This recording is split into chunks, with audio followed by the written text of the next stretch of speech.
Hello বন্ধুরা, আজ good morning. আজ আরেকটি ব্লগ ঠিক না, আরেকটি ভিডিও বানাচ্ছি।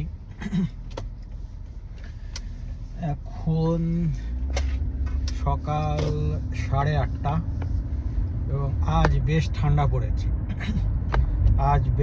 পড়েছে। সকালে 13 ডিগ্রি সেলসিয়াস এবং সাধারণত সকালে এত ঠান্ডা পড়ে না এবং জ্যাকেটও পরতে হয়েছে এবং হিটারও চালিয়েছে, বেশ ঠান্ডা লাগছে। যাই হোক, তো আজকে এই ঠান্ডার সকালে একটা গরম গরম ভিডিও নিয়ে তোমাদের সামনে হাজির হলাম। তো কালকে মতিউর রহমান রেন্টুর আমার ফাঁসি চাই বইটা পড়ছিলাম।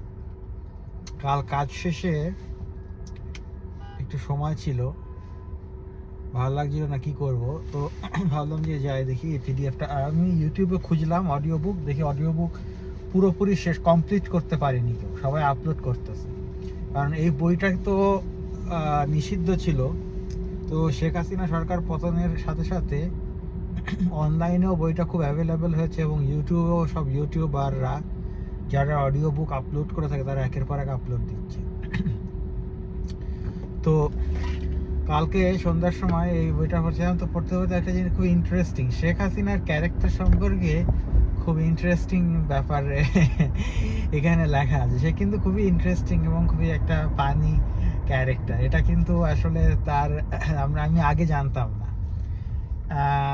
এবং এই বইটার পরে আমি শেখ হাসিনার ফ্যান হয়ে গেছি। আমি জানি না যে এই শেখ হাসিনা কেন এই বইটাকে নিষিদ্ধ ঘোষণা করেছে। জেন জি তো এ ধরনের ক্যারেক্টারই পছন্দ করে। শেখ হাসিনা তো বুঝতে, এই বইটা যদি শেখ হাসিনা বন্ধ না করতো তাহলে শেখ হাসিনার পপুলারিটি আরও বাড়তো। প্রথমে যে জিনিসটার মজা সে হচ্ছে উনি নাকি ফেন্সিডিল খেতেন। এখন সত্য মিথ্যা জানি না, আমি বলবো এটা এখানে একটা কনফ্লিক্ট অফ ইন্টারেস্ট আছে, সেটা আমি একটু পরে বলছি। তো সে কিন্তু ফেন্সিডিল খেতেন। সে মূলত ফেন্সিডিল খাওয়া শুরু করেছিলেন কারণ হচ্ছে 1996-এ যখন সে প্রধানমন্ত্রী হয়, তখন তাকে বিভিন্ন জায়গায় সমাবেশ করতে হতো। তো ওখানে চিৎকার করে কথা বলতে বললে তার গলায় খুসখুস করতে, গলা ভেঙে যেত। তো এটা কোনোভাবেই এটা ঠিক না হয়, এক ডাক্তার তাকে ভারতীয় ফেন্সিডিল দেয় এবং সেটা খেতে খেতে তার এটা অভ্যাসে পরিণত হয়। তো এটা বেশ ইন্টারেস্টিং লেগেছে। আমি যখন এটা দেখলাম বাবা ফেন্সিডিল আর কিছু পেল না খাওয়ার জন্য। যাই হোক, আর একটা ইন্টারেস্টিং, সে নাকি কোনো মৃত্যুর খবর শুনে নাকি জিন্দেগি এই গানটা বলে নাকি সে নাচতো। তার কোনো প্রতিপক্ষ মারা গেলে জিন্দেগি বলে সে নাচতো। যেমন জাহানারা ইমাম, যাকে সে তার প্রতিদ্বন্দ্বী মনে করছিল, সে মারা গেলে কিন্তু সে এই গানটাতে নেচেছিল। এবং আরেকটা জিনিস ইন্টারেস্টিং, সেটা নাকি শেখ হাসিনা নাকি কোনো লাশ, যেদিন কোনো একটা লাশ দেখতো সেদিন তো বেশি খেত নাকি সে। যেমন ওই যে সে তো কোন একটা আন্দোলনে 3 জন ছাত্রকে সে মারার নির্দেশ দেয় এবং 3 জন না, মানে 3টা লাশ চায় টোটাল। তো 3 জন ছাত্র মারা যায়, তো ওদের লাশ আবার সে দেখতে যায় এবং দেখে এসে সে হচ্ছে অনেক বেশি খাওয়া দাওয়া শুরু করে। তো এটা বেশ মজার ছিল শেখ হাসিনার ব্যাপারে। এবং শেখ হাসিনার প্রিয় খাবার নাকি গরুর ভুঁড়ি, সে নাকি গরুর ভুঁড়ি খেতে অনেক পছন্দ করত। তো এই জিনিসটা ভালো লেগেছে। এবং শেখ হাসিনা হচ্ছে হিন্দি সিনেমা দেখতো। যেমন ওইখানে একটা জায়গা আছে যেখানে বলা হয় যে শেখ হাসিনা ওই সময় হিন্দি সিনেমা দেখছিল। তো এবং ডিশ অ্যান্টেনা, সে 96। এবং বইটা আর একটা জিনিস আমার ভালো লেগেছে, সেটি হলো এই বইটা একটা নস্টালজিয়া, আমার জন্মেরও আগের বিভিন্ন ঘটনা বর্ণনা করেছে এবং সেই সময়কার টেকনোলজি সম্পর্কেও এই বইটাতে আছে। যে ওই সময় তো আর এই ফেসবুক, মোবাইল, ইন্টারনেট এগুলো ছিল না, লাল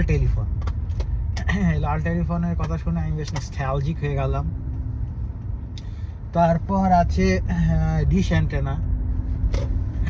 অ্যান্টেনায় সে ভারতীয় মুভি দেখছিল, হিন্দি সিনেমা দেখছিল। এবং ওই সময় কে জানি তাকে যারাই ফোন করে ডাকছিল তাদেরকে বলা হচ্ছিল যে সে ঘুমিয়ে গেছে, কারণ হিন্দি মুভিটা জমে উঠেছে। তো এটা বেশ ইন্টারেস্টিং। এবং সে যখন প্রথম গণভবনে গেল, তখন গণভবনে নাকি বিশাল বড় একটা কনফারেন্স রুম ছিল। সেই কনফারেন্স রুমের বিশাল বড় কনফারেন্স টেবিলকে সে ডাইনিং টেবিল ভেবে ভুল করেছিল, এবং এই ডাইনিং টেবিলকে সে বলেছিল যে গোপালগঞ্জের সব লোক এনে এই টেবিলে খেতে হবে। তো যাই হোক, এটা বেশ ইন্টারেস্টিং একটা ব্যাপার। তবে একটা জিনিস আমাদের মনে রাখতে হবে, এই বইয়ের সমস্ত কথা কি সত্য, নাকি সত্যের সাথে মিথ্যাকে মেশানো হয়েছে? কারণ সেটার কিন্তু একটা অত্যন্ত শক্ত সম্ভাবনা আছে। কারণ এই বইয়ের যে লেখক মতিউর রহমান রিন্টু, সে ছিল আওয়ামী লীগের দালাল, এবং সে 81 সাল থেকে 97 সাল পর্যন্ত শেখ হাসিনা দালালি করেছে। কারণ শেখ হাসিনা তাকে বিভিন্ন সময় আশা দেখিয়েছে যে তাকে গোপালগঞ্জে যে কোনো একটা আসন, এগুলোকে আবার বলা হয় ভিক্ষার আসন, কারণ এই আসন থেকে যেই নির্বাচনে দাঁড়াবে সেই জিতবে। তো এই জন্য শেখ হাসিনা পছন্দের মানুষদেরকে এই আসনটা দিতেন।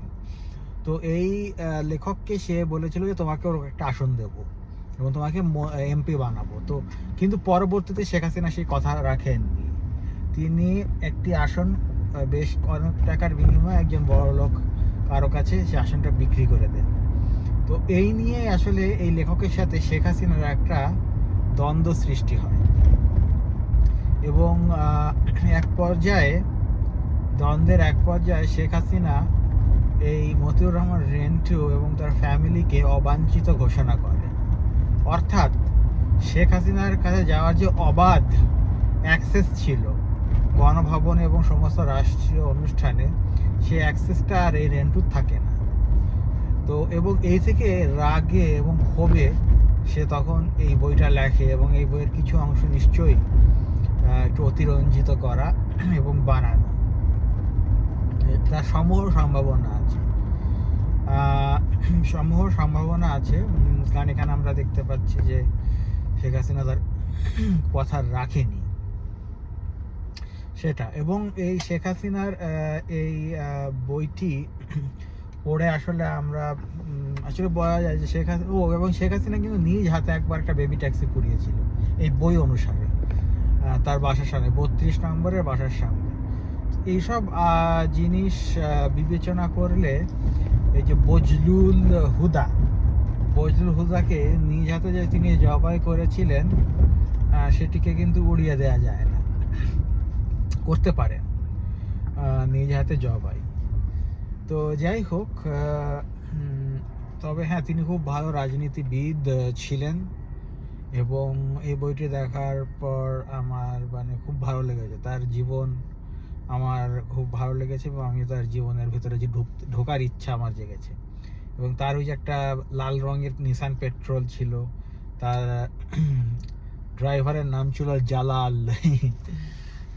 তো এইসব বেশ ইন্টারেস্টিং একটা গল্পের বই, গল্প না তো বইটা আমি এখনো পুরোপুরি শেষ করিনি, বইটা পড়ছি।